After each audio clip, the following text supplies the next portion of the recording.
Oke teman podcast, selamat datang di channel PWI Karawang TV.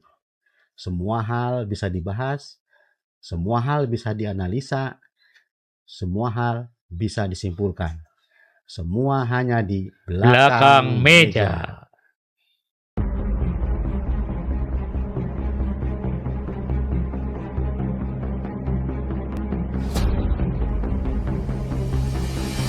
Lebih dalam, menjawab tanda tanya, semua dibahas tuntas, hanya di belakang meja.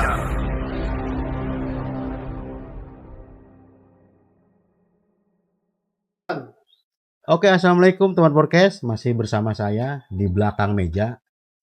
Pada kesempatan sore ini saya masih biasa ditemani oleh wartawan senior kita, wartawan senior dari Pikiran Rakyat, Bapak Haji Dodo Rihanto. Ya, Selamat sore Ji. Selamat sore. Selamat sore Bang. Selamat sore Prof. Selamat sore. Ya, selamat sore. Sore. Ya, sore-sore ini kita ada di Wardes ya, Ya. singkatan dari Warung Desa. Mm-mm. Ini tempat kuliner khas Karawang gitu. Masakan Sunda. Ya, yang empunya itu bukan orang sembarangan ini. Yang punya ini Pak Profesor Dr. Haji Dedi Mulyadi, MMS.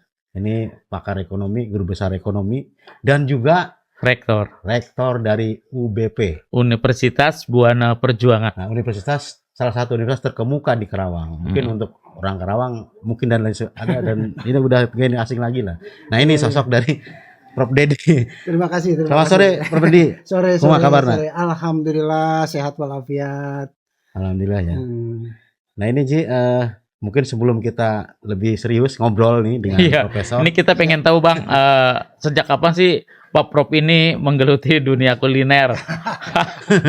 Baik. Saya cerita dulu ya dari awal. Ya, mungkin saya itu profesinya kan jadi dosen sejak tahun 91. Dulu adalah dosen musika. Yeah. Kebetulan bidang saya adalah manajemen. Jadi kemudian di Unsika 20 tahun lebih, dan saya mengajar diantaranya mata kuliah yang berhubungan dengan kewirausahaan salah satunya. Nah, mungkin akan sangat miris kalau kemudian saya ngajar kewirausahaan, saya tidak punya usaha. Oh, iya. Kan, jadi bukan hanya teori ya. Hanya teori gitu kan. Walaupun saya pernah bekerja di perusahaan juga gitu kan, tapi alangkah baiknya kalau saya mengajar juga saya memiliki usaha. Nah, salah satunya ya saya menggeluti bidang kuliner karena hasil analisis itu ternyata kuliner ini wah nggak ada matinya dah gitu. Iya. Selama orang masih makan. Justru puasa saja bukanya makin banyak kan. Makin gitu. Banyak iya. Kira-kira. Nah itu kira-kira yang menjadi landasan saya melakukan kerja. Di samping kerja sebagai dosen juga saya membuka usaha, yaitu kuliner. Oke Ji, mungkin gini ya, orang publik, masyarakat ya, terutama saat Karawang lah, kan mereka sudah tahu soal UBP, Buana Perjuangan. Artinya ini kampus ini, gitu kan, sangat cepat sekali pertumbuhannya, gitu. Dari sisi fisik kan, terus mungkin dari segi jumlah lainnya. Mahasiswa. Gitu. Nah ini kira-kira kita sebelum masuk ke situ ya. Boleh. Ini kita ke person Prof Dedi dulu. Oke. Nah ini sejak kecilnya, apakah sudah punya cita-cita atau background masa lalunya gimana sih? Kabarnya Karawang asli kan, Pak Prof? Ya, saya dari Kelari ya, dari Kecamatan Kelari. Baik. Saya terangin dulu ya, sedikit aja bahwa background saya dari dulu desa Cibalongsari ya, berada di kampung, kemudian orang tua saya adalah petani dan saya memang punya keinginan yang sangat kuat untuk terus sekolah, dan ketidakmampuan orang tua tidak menjadi halangan bagi bapak ibu saya untuk terus menyekolahkan saya dengan upaya yang paling maksimal sekalipun, dan akhirnya alhamdulillah saya bisa menyelesaikan berbagai jenjang pendidikan. Sampai kemudian memang sejak SD saya itu suka ngajar. Jadi ada kawan-kawan yang di kampung. Jadi sesama anak SD, Prof. sebelum SD. Oh Jadi ya. saya SD, kemudian yang belum sekolah itu. Oh dia aja di luar. Saya kan suka bawain apa itu namanya kapur. Kalau dulu kan bukan pakai spidol, Ya, pakai kapur tulis. Kapur sisa itu yang kecil-kecil Iya. saya bawa. Ya, nanti tuh saya pakai ngajar kepada mereka. Dan ternyata itu jadi profesi saya kan. Kalau sekarang mungkin namanya PAUD ya. Karena dulu kan belum ada yang. Belum ada. Itu saya mandiri saja gitu kan gitu. Undang atau saya pulang sekolah, anak-anak kecil itu suka datang dan saya suka ngajarin kayak gitu. Ya walaupun ngajarinnya kalau dulu kan dimulai dari papageran ya. Iya. Bikin angka 1. Terus bikin buletan. Bikin buletan Iya. kayak gitu saya kira itu. Itu saya kira awalnya dan memang saya terus sampai meraih gelar profesor itu gimana, Dok? Oke. Jadi saya dulu seperti saya ceritakan tadi kuliah S1 saya di Unsika dan kemudian saya jadi asisten dosen. Awalnya ya. Awalnya. Kalau dulu tuh kan Unsika itu dosen-dosennya dari Unpad, dari IKIP Bandung ya, dari ITB dan saya kebetulan menjadi asisten dosen Profesor Ahmad Dirilam dari Fakultas Ekonomi Unpad. Nah, dari situ ternyata itu bagi saya menjadi passion. Yeah. Jadi enak ya ngajar itu dan seterusnya dan akhirnya terus berkembang dan akhirnya saya menyelesaikan S2 dan kemudian menyelesaikan S3. Di Unsika saya mulai dari asisten dosen, jadi dosen, kemudian jadi pembantu dekan 3 bidang kemahasiswaan, pembantu dekan 1 bidang akademik, kemudian jadi dekan Fakultas Ekonomi, kemudian jadi wakil rektor bidang akademik dan kemahasiswaan waktu itu. Jadi 1 dan 3 disatukan. Dan kemudian pada saat itu selesai saya menjadi wakil rektor, 2009 itu ada wacana Unsika dinegrikan. Iya. Ya gitu. Dan saya kemudian beralih menjadi dekan Fakultas Ilmu Komputer. Karena itu fakultas baru yang di Unsika yang dibutuhkan untuk untuk meningkatkan lah kira-kira seperti itu. Nah, dari situlah kemudian proses penegrian Unsika berlanjut dan saya ditawari oleh yayasan, Anda mau pilih di sana atau perguruan tinggi baru yang dibangun oleh yayasan itu. Dan saya memilih di swasta. Aja. Tapi optimis ya waktu itu, Prof. Manusiawi kalau kita bertanya-tanya. Iya. Karena kita belum punya fasilitas, belum punya mahasiswa, tapi diharuskan oleh yayasan itu memilih salah satu. Akhirnya dengan berbagai pertimbangan, termasuk keluarga dan sebagainya, akhirnya saya memilih di swasta. Itu saya kira. Itu guru besarnya di UBP ya? Ya, saya guru besarnya di UBP. Terus bidang apa yang di ini? Saya guru besar di bidang manajemen keuangan. Manajemen keuangan ya. Dan khususon manajemen keuangan saya di bidang UMKM. Oh, gitu. Jadi pantas ya, Dok, bisa mengembangkan usaha. Memang yang digelutinnya juga soal usaha. Apalagi usaha menengah dan mikro ya. Betul itu. Karena kita prihatin kalau soal usaha mikro itu mungkin ada satu yang ingin saya sampaikan. UMKM, usaha mikro kecil dan menengah. Tapi di dalam proses pembinaannya itu tidak pernah memilahkan mana mikro, mana kecil, mana menengah.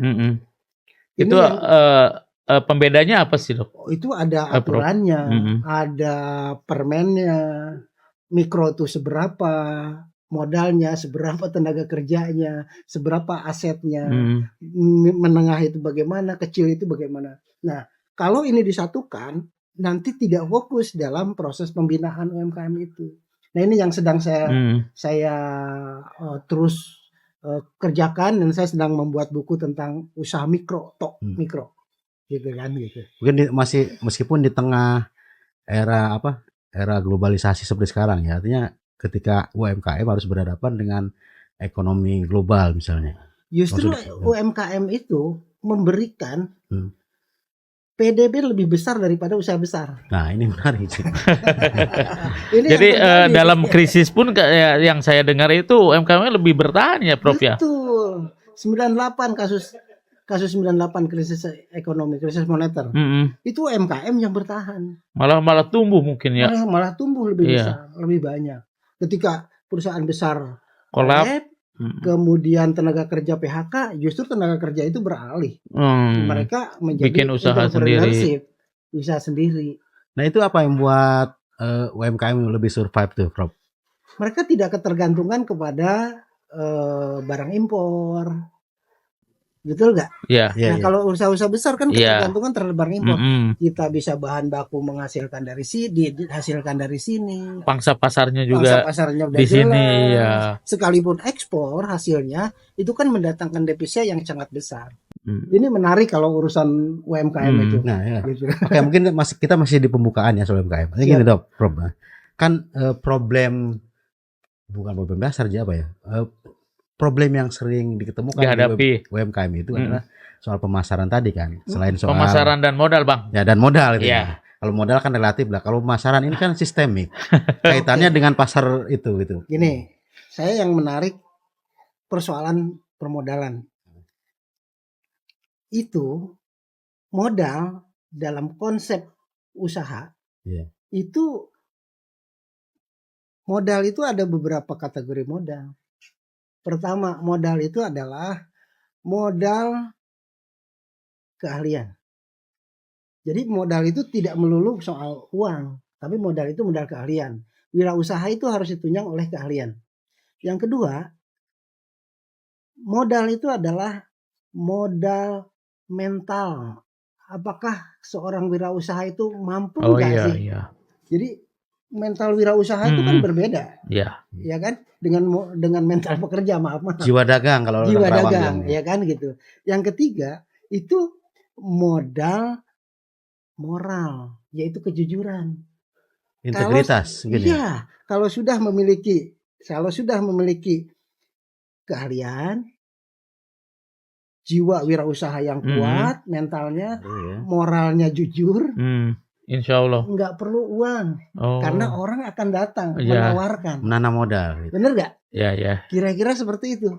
Nah, makanya salah kalau kita orang, setiap saya memberi pelatihan terhadap UMKM, selalu yang pertanyaan saya, apa yang Bapak Ibu butuhkan?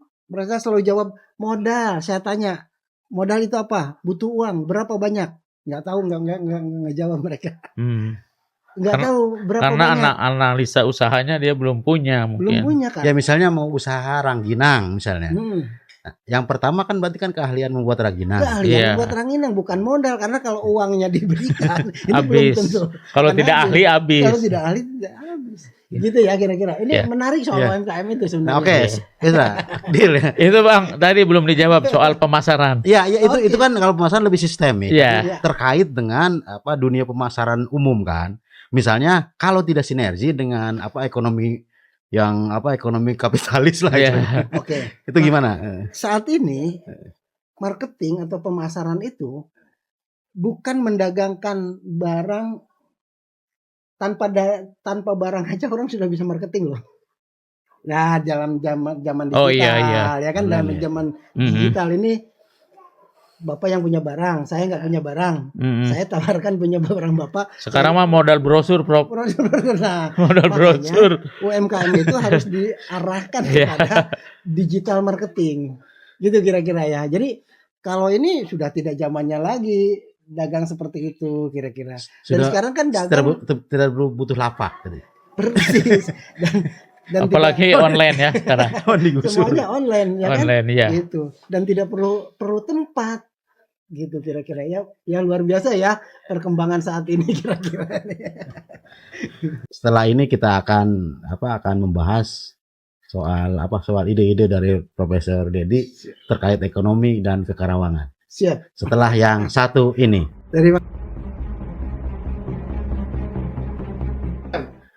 Oke, selamat datang kembali di belakang meja. Masih bersama kita Bapak Profesor Dedi dan Haji Dodo. Siap. Kita tadi udah pembukaan dengan Profesor. Gini Prof, ada yang ingin kita tanyakan. Ini kan Prof kan figur yang ini ya, figur akademisi yang dikenal di 2 kampus. Jadi kalau orang bicara kampus Unsika, orang juga banyak kenal Prof Dedi dulu kan. Insya Allah. Yang saya pribadi misalnya waktu tahun berapa itu? Waktu ada panel di Unsika masih swasta waktu itu. Nah, Prof Dedi itu waktu itu masih Purek 3 ya, Betul, Warek 3. ya, Nah, betul. artinya sudah lama ya orang-orang dunia kampus yang bersosialisasi dengan dunia luar gitu. Dan juga identik lah dengan Unsika. Tapi kemudian Prof Dedi pindah itu kan menjadi, bahkan sekarang menjadi rektor UBP. Dan sudah besar juga dua-duanya gitu kan. Yang satu kampus negeri, yang satu kampus swasta ternama lah ya di Karawang. Insyaallah, amin. Nah, jadi kita ingin tahu ini seperti apa proses peralihan secara pribadi itu dari akademisi ini. Baik, terima kasih. Ini kalau diungkap panjang ya, tapi kita cari singkatnya saja. Jadi artinya begini. 2009 itu Unsika masih swasta dan saya wakil rektor. Nah, jadi kalau dibilang wakil rektor 3, sebenarnya 1 dan 3 waktu itu jadi 1. Jadi wakil rektor akademik dan kemahasiswaan. Betul, saya sering ikut acara-acara talk show dan lain sebagainya. Nah, kemudian pada saat itu ada wisuda Unsika, entah yang keberapa saya lupa, mengundang Gubernur Jawa Barat, yaitu Pak Ahmad Heriawan, Pak Aher. Pak Aher bilang begini dalam sambutannya, Jawa Barat itu adalah provinsi terbesar di Indonesia. Tetapi perguruan tinggi negerinya lebih sedikit dibandingkan dengan DIY, Daerah Istimewa Yogyakarta. Padahal DIY itu dengan hanya beberapa kabupaten dibanding Karawang yang memiliki Jawa Barat yang punya 27 kabupaten dan kota, ini masih terlalu sedikit. Nah, oleh karena itu silahkan kalau ada yayasan yang ingin mengalihkan status dari perguruan tinggi swasta menjadi perguruan tinggi negeri, saya akan beri hadiah dari anggaran pemerintah daerah provinsi sebanyak 30 hektar lahan sebagai syarat untuk menjadi PTN. Nah, itu langkah awalnya seperti itu. Langkah awal. Karena memang pada saat itu Yayasan Pembina Perguruan Tinggi Pangkal Perjuangan yang menaungi Unsika di bawah kepemimpinan Pak Tayo sebagai ketua yayasan dan ketua dewan pembinanya adalah Pak Jenderal Kiki Sanakri. Nah, mereka berpikir secara nasional sehingga mereka tawaran itu disambut baik. Disambut sangat baik. Dan kemudian sudah dipersiapkan panitia dan lain sebagainya. Itu 2009. Ini sejarah yang jarang orang ketahui ya. Nah, ini saya persis mengetahui itu. Pelaku sejarah berarti Prof ya. Insya Allah. Dan kemudian, baru prosesnya panjang sekali, butuh dukungan dari sana sini, dan akhirnya 2014, tepatnya tanggal 6 Oktober 2014, SK Menteri itu SK-nya keluar. Turun. Ya, turun untuk Unsika negeri.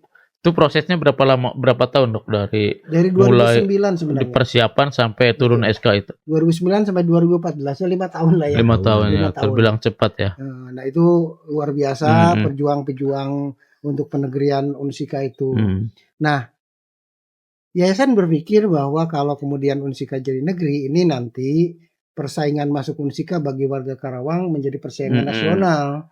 Nah, kira-kira ini akan merepotkan juga nih kalau nanti banyak yang tidak diterima. Akhirnya yayasan memanggil saya untuk membuat proposal pembuatan perguruan tinggi baru, perguruan tinggi swasta. Ya, akhirnya untuk menampung putra-putra Karawang itu. Putra-putra Karawang. Dan alhamdulillah UBP berdiri itu tidak lama dari Unsika negeri. Itu selisihnya hanya 11 hari dengan SK. Setahun bareng berarti ya? Setahun bareng. Satu angkatan berarti. Betul. Begini jadi negeri, lahirlah UBP. UBP itu 17 Oktober 2014. Karena pada saat itu penerimaan mahasiswa baru udah lewat di bulan Oktober, maka kami mulai penerimaan mahasiswa baru di tahun 2015. Awalnya berapa tuh Dok mahasiswanya, Prof? Mahasiswa kami angkatan pertama itu 1.200 mahasiswa. 1.200 mahasiswa. Dan sekarang menjadi 12.000. 12.000, luar biasa Prof. Insya Allah. Itu infrastrukturnya betul-betul baru UBP. Ada 2 gedung yang memang milik yayasan awalnya. yang dulu tidak diserahkan ke negara ketika penegrian. Nah Enggak, itu misalnya kan ada Unsika jadi negeri nih, terus Iya. kan UBP berdiri itu kan. Nah itu kan dulu yayasan kan sama.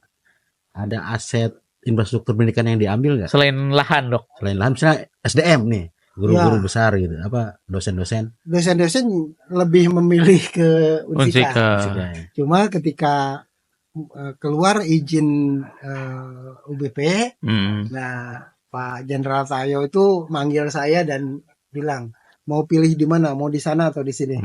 Dan akhirnya saya memilih di swasta. Tapi untuk pengajarnya sendiri ada yang merangkap, Dok? Itu nggak Prof? ada. Enggak ada. Nggak ada. Jadi saya masih ingat yang ikut ke saya ke UBP dari Unsika itu 9 orang termasuk saya. Gitu kan, 9 orang, dan selanjutnya saya merekrut dosen-dosen baru di UBP itu. Gitu.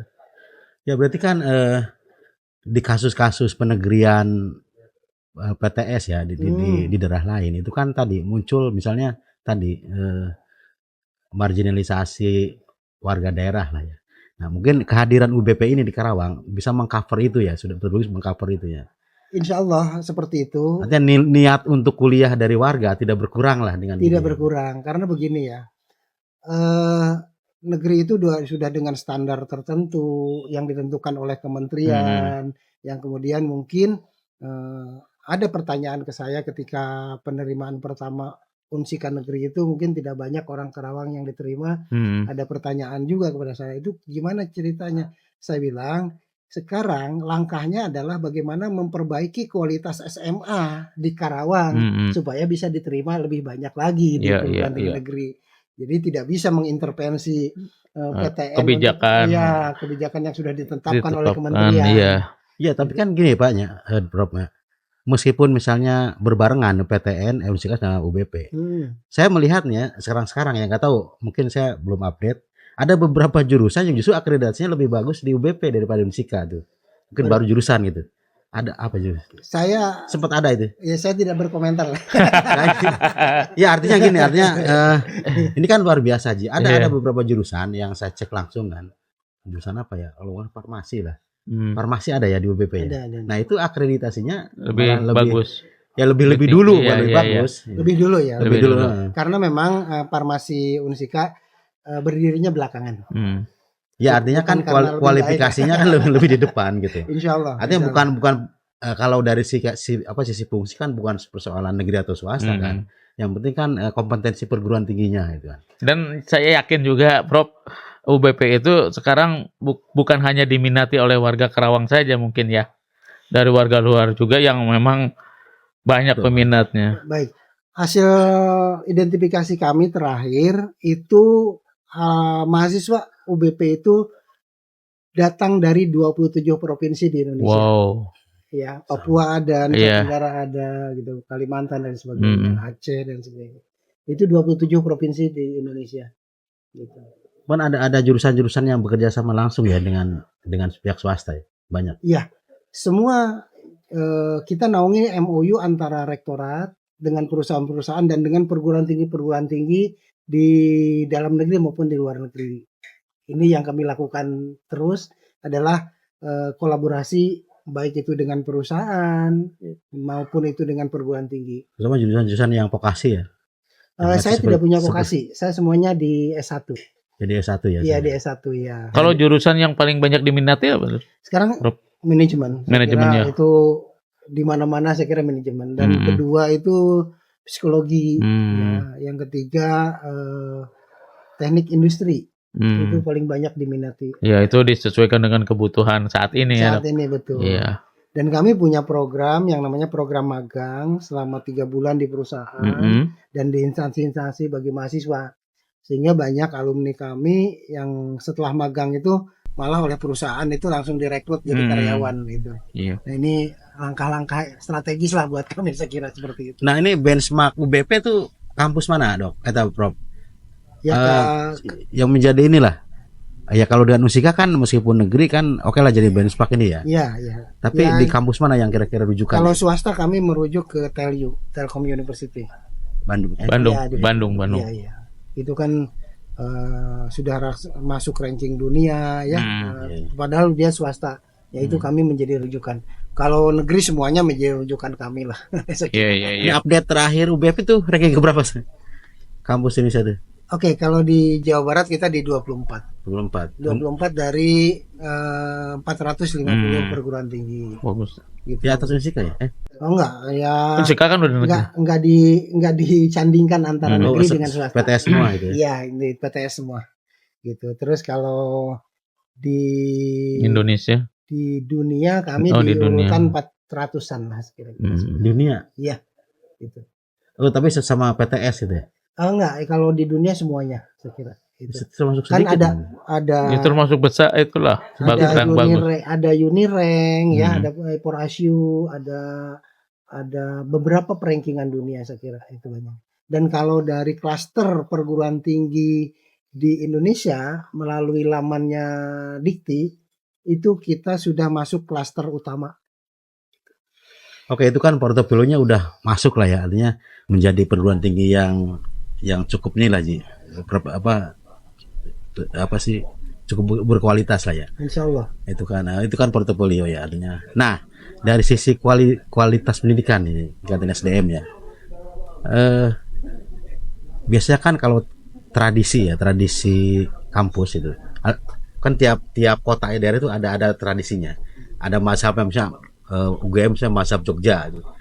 Mazhab Ciputat gitu, mazhab Depok gitu kan. Nah, untuk menciptakan itu lingkungan kampus yang integral, ada kampus bersatu dengan masyarakat gitu kan. Nah, kebetulan untungnya kan lingkungannya sama ya dengan Unsika. Tapi oke lah, itu bagus, sangat-sangat bagus lah itu. Nah, kira-kira menciptakan iklim kampus itu gimana sekarang gitu ya? Karena kami punya kekhasan. Khasnya adalah wawasan kebangsaan. Jadi kami punya visi berwawasan kebangsaan dan bereputasi internasional. Nah, wawasan kebangsaan itu sendiri kami implementasikan dalam mata kuliah. Jadi seluruh mahasiswa di UBP mendapat mata kuliah yang namanya mata kuliah Jati Diri Bangsa. Karena arahan daripada pembina kami, sehebat apapun Anda, seinternasional apapun Anda, kalau Anda tidak memiliki wawasan kebangsaan, tidak memiliki jati diri bangsa, Anda itu tidak baik. Nah, oleh karena itu kami menanamkan nilai itu. Jadi nilai-nilai kebangsaan, nilai-nilai jati diri bangsa itu menjadi hal yang utama bagi kami. Nah, ini yang kedua, berreputasi internasional kami lakukan dengan langkah-langkah mengirim dosen-dosen kami ke luar negeri untuk kuliah di luar negeri, diantaranya di Korea Selatan, di Rusia, di Malaysia, dan di beberapa negara. Dan kemudian juga kami mengirim mahasiswa kami untuk ada pertukaran mahasiswa. Ada pertukaran mahasiswa. Di Jepang mahasiswa kami masih ada 7 orang yang sedang melakukan kegiatan magang di itu, dan sedang double degree ya, kuliah di 2 tempat, ada di UBP 4 semester lagi di Jepang. Dan itu cado semua ya? Ya. Calon dosen berarti? Enggak kami tetapkan seperti itu. Ya itu, karena kalau calon dosen harus S2 minimal, ini kan masih proses S1. Kemudian juga pertukaran mahasiswa dengan Malaysia, mahasiswa Malaysia datang ke UBP, mahasiswa UBP ke sana. Dan kebetulan hari kemarin saya baru memberangkatkan mahasiswa untuk summer semester di Raja Manggala University di Thailand. Jadi ada 4 orang yang kami kirim ke sana untuk selama 1 bulan. Nah, ini langkah-langkah ini yang kemudian menjadi barometer kali ya bagi masyarakat. Oh, ternyata sudah internasional gitu ya. Akhirnya keinginan para orang tua untuk menyekolahkan di UBP ini sangat tinggi sekali. Karena tadi ketika kami kumpulkan para orang tua di UBP, ketika ini tradisi kami, ketika penerimaan mahasiswa baru itu orang tuanya kami kumpulkan. Kami lakukan dengan hybrid, ada offline, ada online, karena memang jumlah penerimaan rata-rata kami itu 2.500 mahasiswa. Nah, Prof, dengan meningkatnya peminat masuk UBP, ini ada rencana ke depan nggak untuk pengembangan fisik kampus sendiri? Baik, kami punya kampus di sini di lahan 1,5 hektar. Tapi kemudian kami sekarang sudah memiliki lahan di Jalan Baru, di Ring Road, Lingkar Luar. Lingkar Luar. Yang ke arah Tanjung Pura itu. Nah, dekat dengan Politeknik ikan nih, perikanan. Kelautan ya. Ya, berhadapan agak ke sebelah ke sini. Itu kami punya 7 hektar di sana. Dan insya Allah akan kami mulai bangun di 2026. Itu perencanaan kami ke depan. Dan di sana akan dilengkapi dengan berbagai fasilitas saya kira. Termasuk insya Allah rumah sakit akan dibangun di sana. Oke teman podcast, setelah tadi kita membahas soal background dari UBP, nah setelah yang satu ini akan membahas soal Kerawang gitu, dan dunia kampus. Setelah yang satu ini.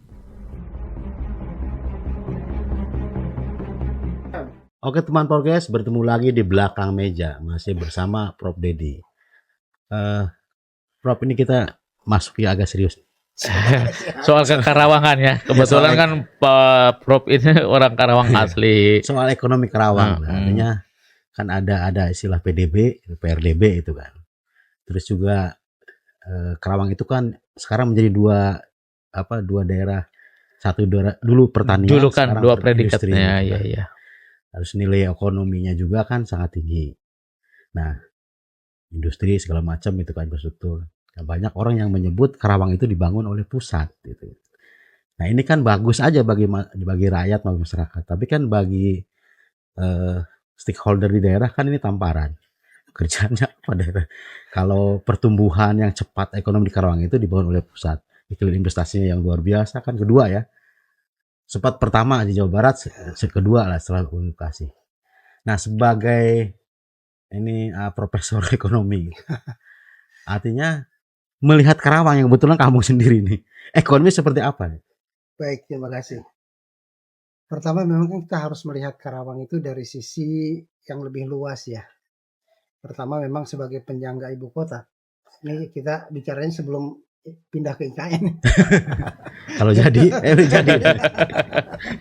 Jadi makanya ini sebagai penyangga ibu kota. Yeah. Otomatis ketika sebagai penyangga ibu kota, makanya banyak pembangunan yang kemudian beralih ke wilayah penyangga. Termasuk di dalamnya adalah urbanisasi. Oleh karena itu ketika pembangunan ekonomi berjalan, terlepas itu dari pusat atau tidak, tapi yang jelas gak mungkin investasi masuk ketika infrastrukturnya tidak ada. Baik itu infrastruktur jalan, jembatan, air, telekomunikasi, itu yang mendorong investasi masuk. Nah, kapan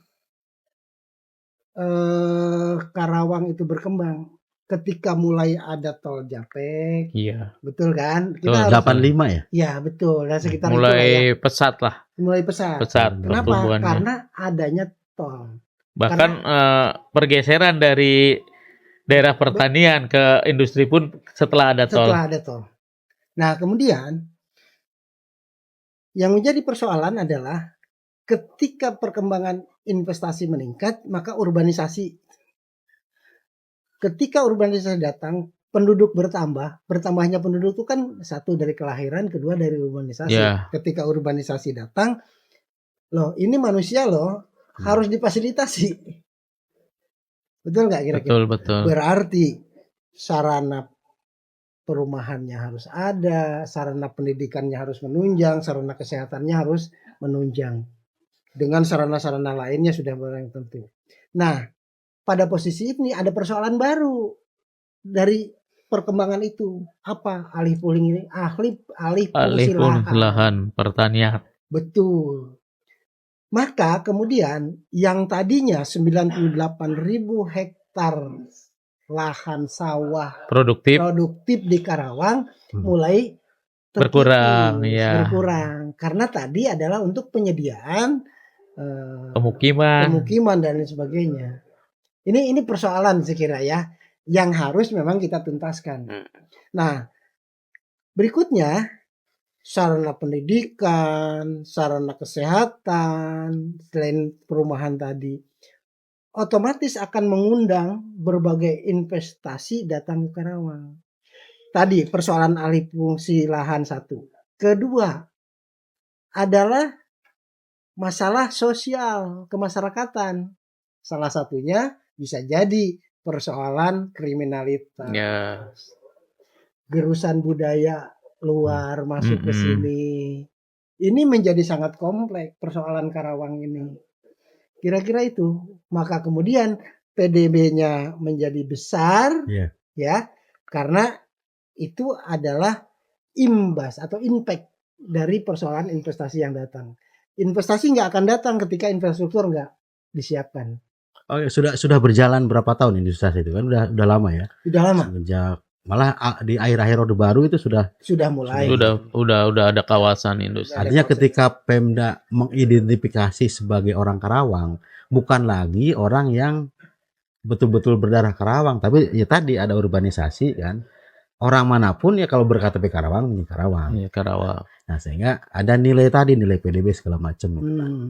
Nah, sehingga ekonomi Karawang termasuk daerah yang tinggi lah. Itu. Nah, problemnya Prof, itu kan problem yang ini ya, yang apa sih, yang klise gitu. Artinya dibilang banyak orang lah. Dari tahun ke tahun akan begitu. Ya, soal kesenjangan nih, soal kesenjangan. Betul. Ekonomi Karawang tinggi, tapi siapa yang punya uang?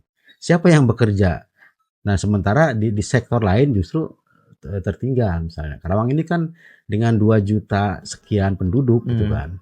Nilai IPM-nya berapa? Daya belinya ternyata tidak yang tertinggi gitu di Jawa Barat. Tidak seperti nilai investasi yang besar itu. Nah, ini problemnya seperti apa? Oke, baik. Saya ingin mengidentifikasi dulu ya. Sekarang IPM Karawang di urutan 13 kalau nggak salah ya. Ya, aku menengah aja. Ya, di menengah. Tapi jangan lupa bahwa 1 sampai dengan urutan 10 atau 11 itu adalah dinaungi oleh kota. Bukan kabupaten. Nah, kota itu notabene dengan kondisi jumlah jumlah penduduknya lebih sedikit, fasilitas wilayahnya juga sedikit, kemudian fasilitas lebih besar. Banyak. Maka sekarang dianggap bahwa IPM Karawang sudah mulai meningkat. Terlebih tadi kita sudah bahas adanya perguruan tinggi negeri. Ini cita-cita dari para orang tua kita nih, Pak Tayo, Pak Kiki dan sebagainya. Kenapa Unsika dinegerikan agar IPM Karawang naik? Ditambah lagi dengan adanya UBP, mungkin ada beberapa perguruan tinggi yang lain. Saya kira ini akan meningkatkan itu. Cuma persoalan kesenjangan tadi, ada kesenjangan, ya. Ini menjadi fenomena klasik, ya, di berbagai negara sekalipun. Ini seperti contoh, maaf ya, Brazil itu tinggi, kesenjangannya kesenjangan akan sangat jauh sekali. Dan di beberapa negara memang terjadi hal seperti ini. Nah, untuk menghindari itu, maka pemberdayaan masyarakat melalui edukasi. Edukasi itu bukan berarti formal saja, ada edukasi-edukasi yang informal dan non formal, ya, saya kira seperti itu. Nah, ini perlu kita gali. Katakan saja tadi, oke, kan tidak akan semua angkatan kerja di Kabupaten Karawang bisa terserap. Salah satu isunya kan yang terbesar adalah asal urusan tenaga kerja. Tidak akan semuanya bisa terserap di manufaktur, ya, di industri manufaktur. Tetapi kemudian ada upaya dari kita itu dalam hal ini stakeholder lah, ya, bisa pemerintah daerah, bisa lembaga-lembaga, bisa ormas-ormas yang memang mengarahkan bagaimana pemberdayaan masyarakat itu, apakah melalui usaha kecil dan menengah tadi, apakah kemudian keahlian-keahlian tertentu yang diberikan kepada masyarakat. Ini menjadi sangat penting sekali, saya kira. Ya, oke, kita masuk nih, Prof. Tadi kan sudah ya. Artinya ekonomi liberal kan, investasi itu kan ekonomi bebas tuh ya. Artinya dia punya jalan sendiri.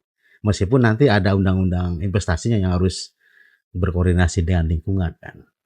Nah, sementara masyarakat juga kan tidak bisa kita menyalahkan masyarakat kalau tertinggal misalnya. Nah, tadi ngomong soal kesenjangan. Berarti di sini di tengah-tengah ada fungsi tadi. Seperti Prof bilang, ada UMKM yang harus diperhatikan oleh stakeholder. Ya kita sebut aja lah Pemda lah. Nah, kerjaan Pemda nih. Yang misalnya gini, value investasi Karawang itu luar biasa, Pak. Saya pernah wawancara waktu itu dengan kepala PLN Karawang. Jadi PLN Karawang dapat setoran bayar listrik dari industri seKarawang itu jumlahnya lebih dari 90 M, Prof. Sebulan ya bayar listrik, industri itu kan. Nah sementara totalnya itu 100 miliar lebih lah Karawang itu. Jadi 90 miliar bayar listrik kalangan industri ya. Yang di bawah 10% orang Karawang semuanya nih kita gitu. Nah ini kan sangat luar biasa, kesenjangan ekonomi yang luar biasa. Nah tadi kan ketika investasi membangun Karawang itu kan berarti infrastruktur membangun. Ada kan hanya beberapa daerah kan zona-zona tertentu yang terbangun. Ya. Begini ya, konsepnya begini. Itu bukan semata-mata semua penduduk harus menjadi pekerja di sana, bukan kemudian memberikan efek langsung kepada masyarakat. Tetapi dengan kehadiran investasi itu ada namanya efek multiplier. Pedagang menjadi laku karena memang banyak orang hadir. Kemudian mulai dari semua usaha-usaha itu, maka kesempatan bagi pemerintah daerah, tadi disebutkan oleh pemerintah daerah, untuk membina orang-orang sekitar kita ini yang ada itu untuk tadi melakukan kemandirian di dalam ekonomi. Salah satunya ada mengembangkan UMKM tadi. Kan mungkin perlu adanya tukang cukur, perlu adanya warung nasi, ya kan? Perlu adanya laundry, ya kan? Itu yang harus disadari oleh pemerintah daerah bahwa kebutuhannya adalah bagaimana kemandirian ekonomi masyarakat itu. Karena untuk masuk ke industri di satu sisi juga mungkin ada syarat-syarat yang harus dipenuhi dan lain sebagainya. Tetapi masyarakat pada umumnya kan tidak semua bisa memenuhi itu. Maka ada upaya yang maksimal dari pemerintah daerah untuk memberdayakan ekonomi secara mandiri. Saya kira itu yang jauh lebih penting. Jadi efek multiplier daripada investasi tadi. Karena terus terang saja di Karawang dengan upah minimum tertinggi, ini pasti yang akan tersisa nanti adalah industri-industri yang high teknologi, ya kan? Kalau yang padat karya akan mundur dan menyingkir ke wilayah-wilayah yang mungkin UMK-nya jauh lebih rendah. Nah, oleh karena itu strategi yang paling utama adalah bagaimana memberdayakan masyarakat ekonomi secara dan menjadi menjadi komunikator, menjadi antara perusahaan dengan masyarakat mandiri tadi, yaitu produk-produknya diterima di di koperasinya, di karyawannya dan sebagainya. Saya kira ini akan menumbuhkan ekonomi mandiri masyarakat. Itu saya kira yang perlu kita gali lebih dalam tentang ekonomi kemandirian masyarakat, saya kira. Ya, oke. Peran pemerintah itu ya, Prof ya. Berarti kan di sini kita sebut aja misalnya apakah kita bisa menilai lah, Prof, bisa menilai apakah program pemerintah dalam ini Pemda Karawang lah selama ini ya, selama terjadi ada dua bidang besar di Karawang antara industri dengan pertanian, gitu kan. Kalau soal industri kan tidak harus diatur, tinggal menyesuaikan kan regulasinya, gitu kan. Gimana caranya industri berefek pada tadi multiplier terhadap masyarakat. Nah ini tapi kan ada sektor yang cukup terganggu. Tadi kan Prof bilang ada alih fungsi lahan segala macam dan juga tingkat kesejahteraan petani gitu kan. Nah kan ini ada dua, tidak hanya dilihat dari sisi ekonomi dok ya, mungkin dari sisi kultur juga berbeda. Jadi kalau kalangan industri ya berpikirnya seorang industrialis gitu kan, seorang pengusaha. Nah kalangan petani itu kan ya leluhur kita lah, berpikir ekonominya kan seperti itu. Baik. Nah tadi kita harus searah, jadi komprehensif antara pengembangan UMKM tadi dengan pengembangan petani. Karena produk-produk pertanian itu mungkin di kita terlalu dominan padi ya. Sawah kan, nah, tapi mungkin bisa dikembangkan produk pertanian itu yang bisa memasok industri, kalangan industri, tapi bukan bahan bakunya karena mereka bukan beras, ya, bukan beras langsung, bukan hanya beras, bisa jadi produk olahan dari ketela lah, dari apalah, makanya tadi pengembangan pertanian itu harus dimulai dari kesadaran petani untuk melakukan diversifikasi produk. tidak hanya sawah. Sekalipun sawah, karena kita dominannya sawah, maka tadi ada diversifikasi produk turunan daripada padi. Nah, kira-kira ada pilot project-nya nggak, Prof? Di Kerawang nih, yang seperti itu. Diversifikasi ekonomi itu. Ya, saya kira begini ya. Maaf. Untuk beras produk Karawang saja kan belum ada brandnya. Iya. Beras Johar. Beda sama beras Karawang yang banyak. Iya, sebenarnya beras namanya, Karawang. Namanya aja beras Karawang. Tapi kan belum pernah ada brand yang mencuat ke permukaan, ini asli loh Karawang. Iya. Seperti contoh maaf ya Cianjur. Saya kira Pandanwangi. Pekerja-pekerja di industri tadi, di manufaktur itu kan ribuan.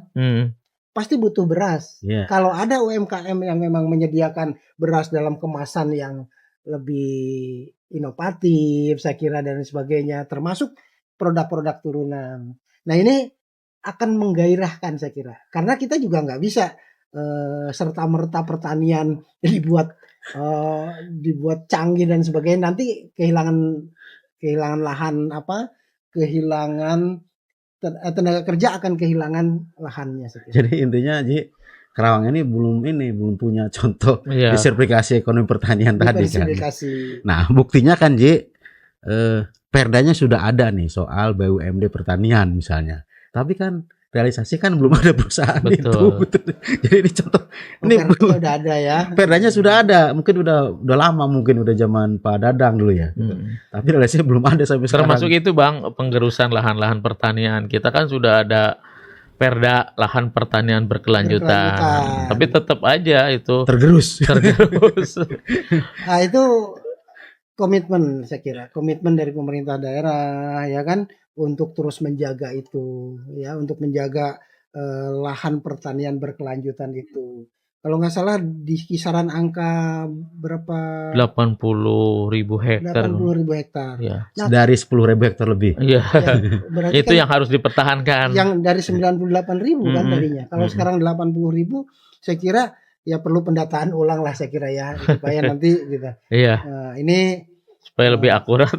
Lebih akurat, satu. Kedua, mungkin kan ada perda tata ruang wilayah itu, RT RW itu 5 tahun sekali. Nah, itu kan harus dikawal juga di situ. Kalau di situ bocor ya udah. Ya bahaya juga kan. Soalnya banyak kepentingan juga. Betul. Prof, ada yang minta, wah ini lahan saya supaya dijadikan di RT RW pergudangan, pusat perkantoran dan bisnis. Itu ada titipan-titipan seperti atau perumahan gitu kan. Nah, ini harus dikawal, saya kira. Itu yang awalnya siapa, Prof? Ya, pemerintahnya harus punya komitmen lah, saya kira. Oke, kawan podcast. Nah, setelah ini kata Profesor, pemerintah harus punya komitmen terhadap pertumbuhan ekonomi dan penyelamatan lahan misalnya.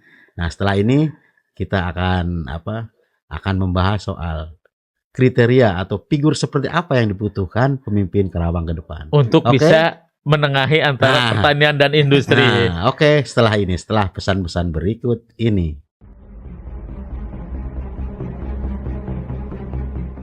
Oke, teman podcast, masih bersama Belakang Meja. Nah, J, ini kita agak masuk nih ke masalah lokal. Iya. Kerawang ini kan akan pilkada, betul. Akan memilih pemimpin. Nah, kan kalau dikaitkan dengan disiplin ilmu profesor, ilmu ekonomi. Nah, kan ada tipe pemimpin gitu yang tadi. Yang dibutuhkan, ya, yang punya mindset industri itu kan, biasanya karakternya lebih cepat gitu kan, untung rugi segala macam. Ada juga pemimpin yang bermindset agraris, nah biasanya lebih bijak tapi lambat dalam pertumbuhan ekonomi gitu. Atau ini di antara keduanya. Nah, kira-kira menurut Profesor Neji ya, seperti apa pemimpin yang paling cocok lah, minimal yang paling mendekati lah untuk Kerawang ke depan dengan problem tadi dan predikat pertanian serta negara industrinya. Baik, terima kasih. Saya kira ini cukup berat juga ini pertanyaannya ya. Karena memang kondisi real ya di lapangan bahwa pimpinan daerah itu menjadi penentu keberhasilan pembangunan di daerah. Nah, saya tidak ingin terjebak pada suatu persoalan bahwa figurnya seperti ini, karena ini bahaya mau pilkada masa kan. Nah, saya hanya ingin melihat dari sisi strategi saja bahwa pimpinan daerah Kabupaten Karawang itu harus pertama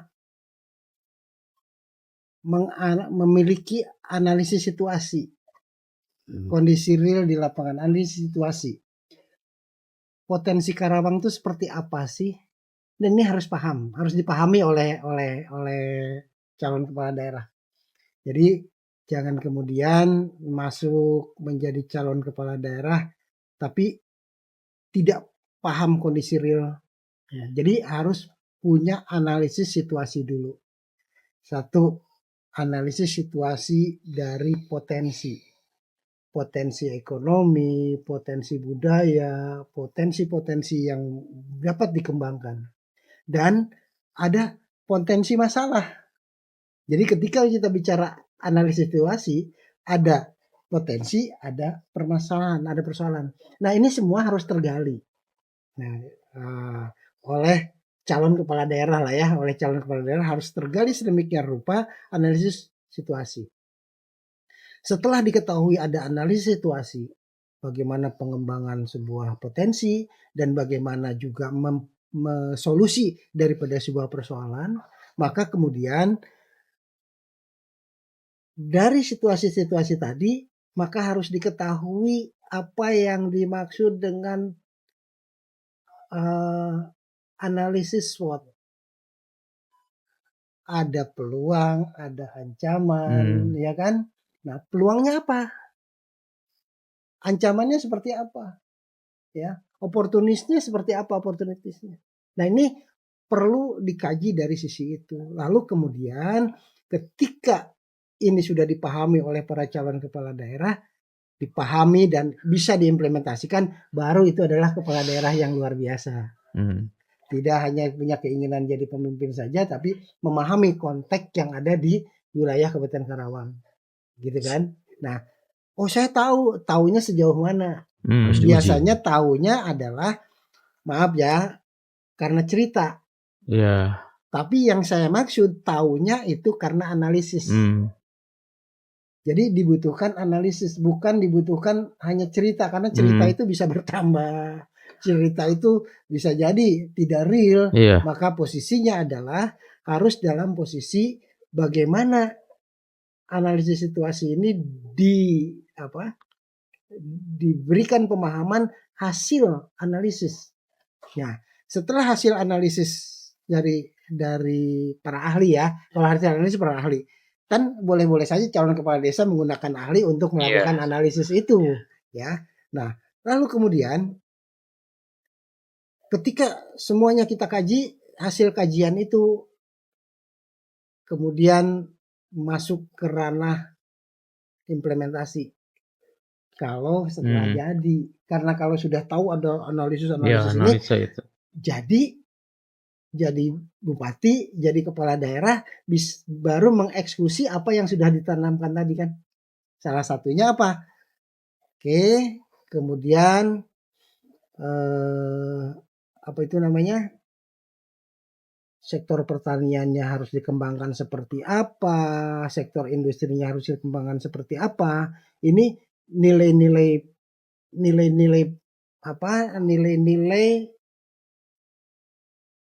peranan ekonomi di sini adalah dibutuhkan orang-orang yang memang komitmen dengan apa yang sudah dianalisis. Jangan di tengah jalan besok-besok jadi kumaha kira-kira. Nah, ini nggak boleh begitu kira-kira.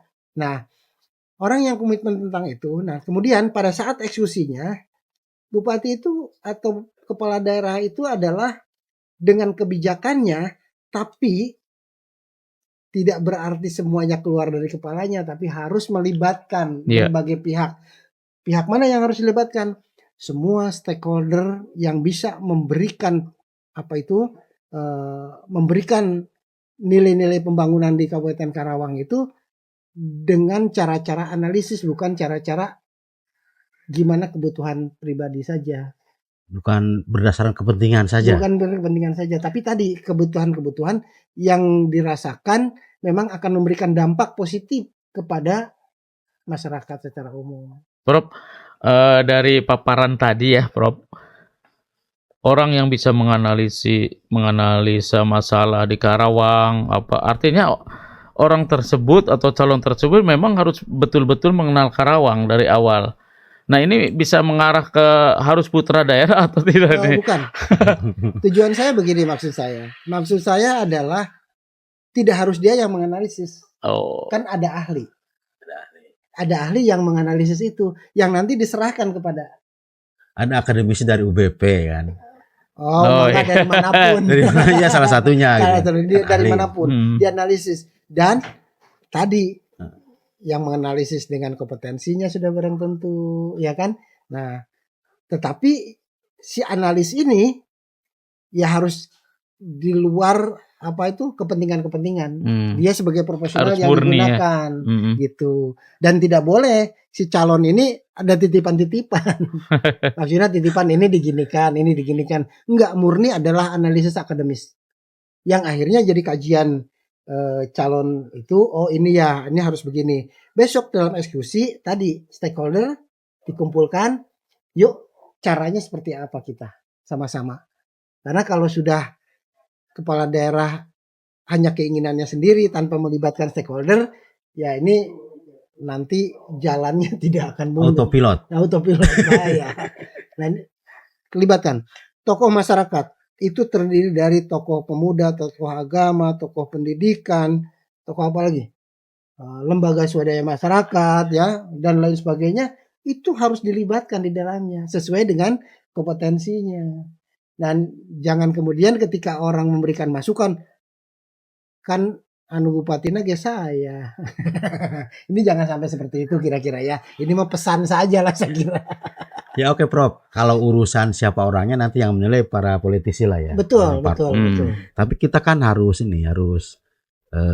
dari profesor ya, dari akademisi kan punya pikiran yang jangkauan, perspektif yang panjang lah ke depan. Ya, siapa yang cocok gitu ya. Nah, siapa yang cocok itu ternyata di kondisinya kan sudah diuraikan oleh Prof. Nah, kembali tadi, maksudnya kan Karawang ini sekarang seperti ini nih kondisinya. Artinya kita bisa menilai lah di satu sisi bagus, di satu tidak bagus. Itu kan udah biasa. Ada di industri, ada pertanian. Nah, sebagai masyarakat sipil, gitu kan, sebagai masyarakat sipil gitu ya, kita sebagai masyarakat sipil, yang ingin kita tagih itu kan bukan soal industri tadi pertanian. Misalnya gini, sampai sekarang gitu kan,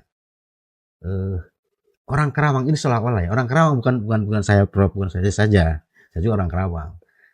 Belum ada orang yang betul-betul punya komitmen terus match sama janjinya, visinya soal pertanian. Misalnya yang mendasar aja infrastruktur. Itu luar biasa kacaunya. Artinya lihatlah, artinya kita lihat statistik lah. Mungkin kita bukan data yang ini ya, datanya benar lah. Artinya banyak jalan ke sentra-sentra pertanian. Ya. Nah, ini kan sesuatu yang populis sebetulnya. Nah, menurut Prof ini kan ke depan nih ketika pertumbuhan ekonomi dari sektor industri tadi berjalan seperti ini, mungkin nanti akan lebih ini lagi karena ada penambahan kereta cepat buat stasiun segala macam kan. Industri semakin tumbuh gitu, meskipun tadi ya yang high gitu. Nah, pertanian yang apakah nanti semakin terpojok gitu kan. Nah, 10 tahun ke depan menurut Prof itu Karawang akan seperti apa? Baik, begini. Dan pemimpinnya harus siapa? Ya, karena saya juga orang tua petani gitu ya, jadi sedikit dari kecil saya memahami bagaimana pertanian itu. Kita bisa lihat sekarang pekerja di sektor pertanian. Contoh yang paling banyak itu kan di daerah utara ya, sawah-sawah itu untuk mencari pekerja pertanian udah susah. Tuang tandurnya susah. Ya, mulai dari tanam padi, tandur, panen pun sekarang udah pakai alat dan sebagainya.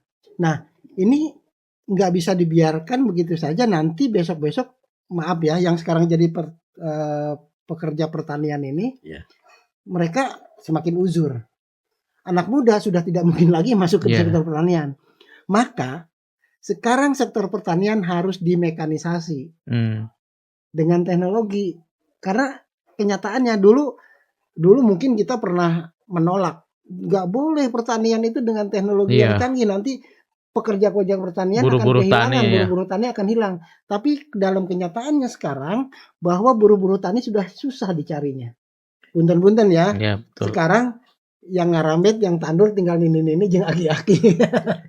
Besok-besok seperti apa? Nah, oleh karena itu mekanisasi pertanian dibuatkan pola, dianalisis polanya seperti apa sih mekanisasi pertanian itu. Sehingga harus tidak boleh bertentangan dengan isu ketahanan pangan. Ketika ketahanan pangan kita gemborkan untuk kemudian di suatu hari nanti kita akan kekurangan pangan, di sisi lain pertanian ini tidak dimekanisasi, orang kerjanya nggak ada, akhirnya produktivitas pertanian habis dong.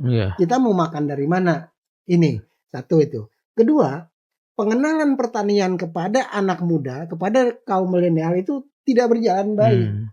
Salah satu contoh, ada anak muda makan di salah satu gerai franchise, franchise ya. Katakan saja dia makan sosis, makan segala yang memang produk dari dia lupa dan tidak tahu bahwa itu adalah hasil pertanian. Betul nggak? Betul. Mereka menganggap ini hasil industri loh. Rice bowl nasi. Rice bowl, nasi. Kejo kata orang Kerawang. Nah, pemahaman ini yang juga harus diberikan kepada kaum milenial, kepada Gen Z ya saat ini, yang mereka nggak peduli itu dengan itu. Bagaimana itu menanam padi dan sebagainya. Nah, orang lebih sekarang memang betul ketertarikan dengan dunia digital, dengan dunia IT. Tetapi kalau mereka diberikan pemahaman tentang pertanian, mereka tuh cerdas-cerdas. Bisa jadi IT itu dikembangkan untuk proses pertanian. Saya kira. Betul nggak kira-kira seperti itu? Nah, ini harapan saya.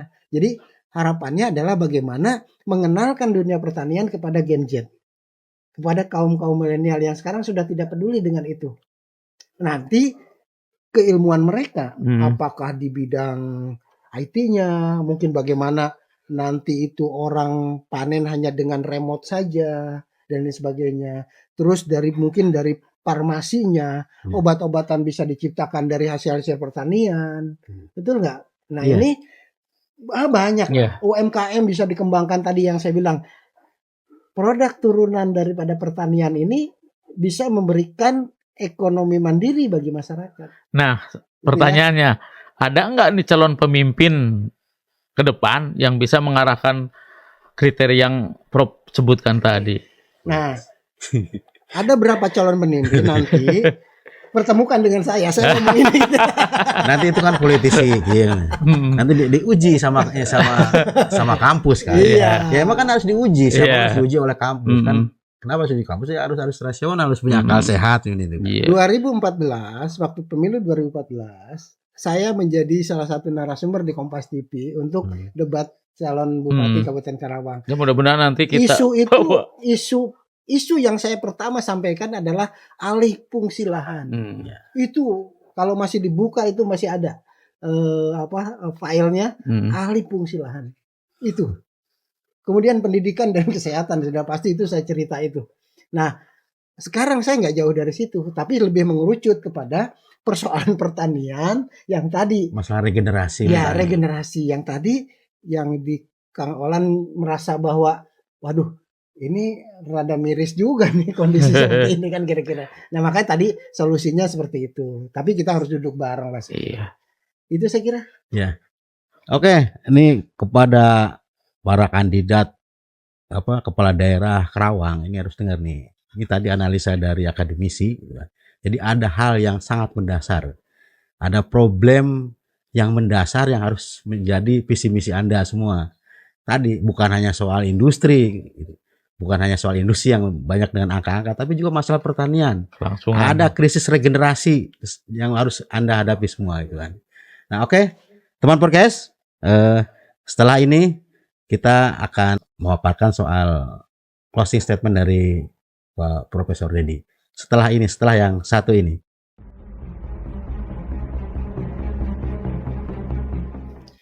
Baik, saya sebagai akademisi punya harapan besar nih untuk Kabupaten Karawang. Karena infrastruktur Kabupaten Karawang khususnya untuk sektor industri ini sangat luar biasa. Ada tol Japek sudah jelas, ada Japek Selatan melalui Karawang, ada katanya akan ada stasiun kereta cepat, kemudian akan ada Bandara Soekarno-Hatta 2 di Karawang. Bahkan mungkin katanya isu-isu pelabuhan juga akan ada lagi ya di Karawang. Nah, semua ini jangan kemudian menjadikan kita euforia. Tapi di sisi lain mungkin terjadi kesenjangan yang begitu lebar. Untuk menghindarkan kesenjangan itu, maka komitmen kita sebagai warga Karawang, stakeholder di Kabupaten Karawang, baik itu adalah pemerintah kabupaten, legislatif, ya, kemudian judikatifnya, termasuk di dalamnya adalah kita semua. Mulailah dengan pendidikan. Menggerakkan pendidikan ke arah nilai-nilai, norma-norma kehidupan sesuai dengan budaya yang sudah kita pahami bahwa itu adalah budaya baik bagi bangsa Indonesia. Satu. Kedua, kalau budaya itu dengan baik dipegang, nilai-nilai kebangsaan kita dipegang, maka industrialisasi semacam apapun tidak akan menggerus kita. Dan insya Allah kita akan ada di dalamnya dan kita akan survive di dalamnya. Untuk survive tadi, jangan lupa Bapak dan Ibu, nilai-nilai pendidikan harus dengan norma yang baik. Terima kasih.